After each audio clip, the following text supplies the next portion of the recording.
আমি তোমাকে কতল করব, আমি তোমাকে মেরে ফেলবো।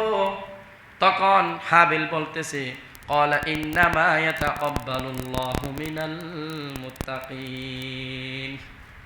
হে আমার ভাই, তুমি আমাকে কতল করবা, আমাকে মারবা, আমার কুরবানি কবুল করেছে, কুরবানি কবুল করেছে, সেটার মধ্যে তো আমার কোনো হাত নাই।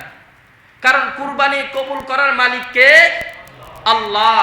সেজন্য বলতেছে ক্বালা ইন্নামা ইয়াতাকাব্বালুল্লাহু মিনাল মুত্তাকিন, সেই আল্লাহ তো মুত্তাকিনদের কুরবানি কবুল করে, সেই জন্য এখানে কোনো আমার হাত নাই। এরপরে বলতেছে লা ইন বাসাত্তা ইলাইয়া ইয়াদাকা লিতাকতুলানি মা আনা বিবাসিতিন ইয়াদিয়া ইলাইকা লিয়াকুতুলাক ইন্নী আখাফুল্লাহ রাব্বাল আলামিন। ভাই, তুমি যে আমাকে কতল করবা বলতেছো, আমাকে যদি কতল করার জন্য যদি তুমি হাত বাড়াও, আমি তোমার প্রতি কোনো হাত বাড়াবো না। কারণ ইন্নী আখাফুল্লাহ রাব্বাল আলামিন, আমি আল্লাহকে ভয় করি। আমি কাকে ভয় করি?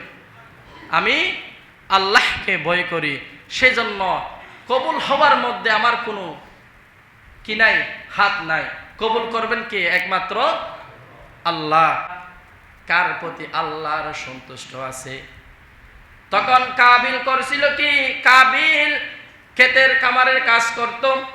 সেই ক্ষেত কামার থেকে নিম্নমানের ফসলাদি একটি পাহাড়ের মধ্যে রেখে আসলো। আর ওই যে হাবিল ছিল, সেই পশু লালন পালন করত। সেই আল্লাহ তাআলার সন্তুষ্টির জন্য ওই পশু পাল থেকে একটি ইষ্টপুষ্ট আল্লাহর জন্য কুরবানি দিয়ে দিল। সুবহানাল্লাহ। দেখেন, এক তো কাবিল মন খারাপ, সে তো নিজেরটা পায় নাই, তার চাহিদা অনুসারে শরীয়তের দৃষ্টিতে সে দেখতেছে না, তার নিজের দৃষ্টিতে দেখতেছে। সে রাগ করে তার ফসলাদি থেকে নিম্নমানের ফসলাদি দিয়ে দিল। এরপরে কাবিল যেই পশু পালন করত, সেখান থেকে সে একটি পশু দিল। তখন আল্লাহ তাআলা বলেন ওয়াতলু আলাইহিম নাবা বানাই আদম বিল হক ইদ করবা কুরবানা ফাতুকবিলা মিন আহাদিহিমা ওয়া লাম ইউতাকাব্বাল মিনাল আখর ক্বালা লা আকতুলান্নাক। তারা দুইজন যে কুরবানির জন্য তার ক্ষেত দিল, শস্য দিল এবং পশু দিল, আল্লাহ তাআলা একজনের কুরবানি কবুল করলো, অপরজনের কুরবানি কবুল করে নাই। তখনকার কুরবানি কবুল করার গিয়েছিল, আসমান থেকে একটা আগুন এসে জ্বালায়ে সারকার করে নিয়ে যাবে, আর যেটা কবুল করবে না সেটা সেই জায়গায় রেখে দিবে।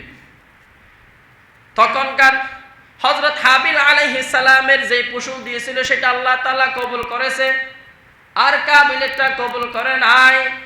কবুল না করার কারণে সেই রাগ করে বলতেছে ক্বালা লা আকতুলান্নাক, যেহেতু আমারটা কোরবানি কবুল করে নাই, সে যেহেতু তার রাগ বেশি। প্রথম তো সেই তার মন মতর যেই শরিয়া আইন বাদ দিয়ে তার নিজেরটা তো সে গ্রহণ করতে পারে নাই। দ্বিতীয়বার মধ্যে তার কুরবানিও আল্লাহ কি করে নাই? কবুল করে নাই। সেই জন্য সেই রাগে ক্বালা লা আকতুলান্নাক, আমি তোমাকে কতল করব, আমি তোমাকে মেরে ফেলবো। তখন হাবিল বলতেছে ক্বালা ইন্নামা ইয়াতাকাব্বালুল্লাহু মিনাল মুত্তাকিন। হে আমার ভাই, তুমি আমাকে কতল করবা, আমাকে মারবা, আমার কুরবানি কবুল করেছে, কুরবানি কবুল করেছে, সেটার মধ্যে তো আমার কোনো হাত নাই। কারণ কুরবানি কবুল করার মালিক কে? আল্লাহ।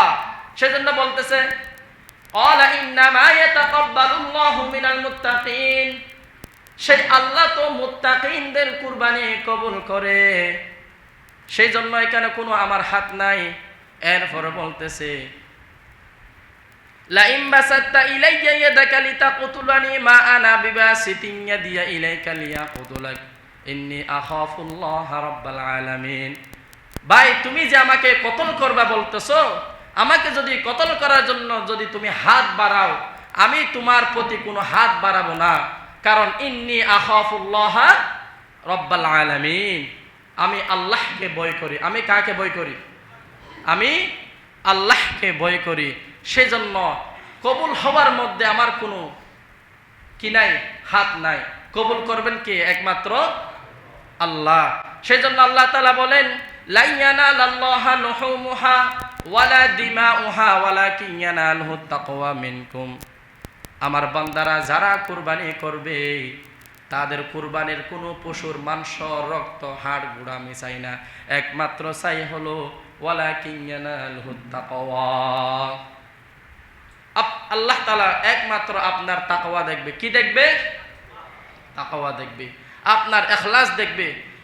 কারণ রাসূল পাক সাল্লাল্লাহু আলাইহি ওয়াসাল্লাম ইরশাদ করেন, আখলিস দীনাকা ইয়াকফিকাল আমালুল কলিল। অর্থাৎ আমরা যতটুকু আমল করি ইখলাসের সাথে করতে হবে, তাহলে আল্লাহ তাআলা ওই আমলগুলো বেশি কবুল করবেন, ঠিক কিনা? সেই জন্য সামনে আসতেছে আমাদের কুরবানি। আমাদের কুরবানির জন্য সবচেয়ে দুইটি শর্ত কুরবানি কবুল করার কয়টি শর্ত? এক নাম্বার হলো নিয়ত ঠিক থাকতে হবে, সঠিক নিয়ত থাকতে হবে। দ্বিতীয় নাম্বার হলো হালাল পয়সা দিয়ে কি করতে হবে? কুরবানি করতে হবে। হালাল ইনকাম দিয়ে আমাদের কুরবানি করতে হবে। তো কুরবানির জন্য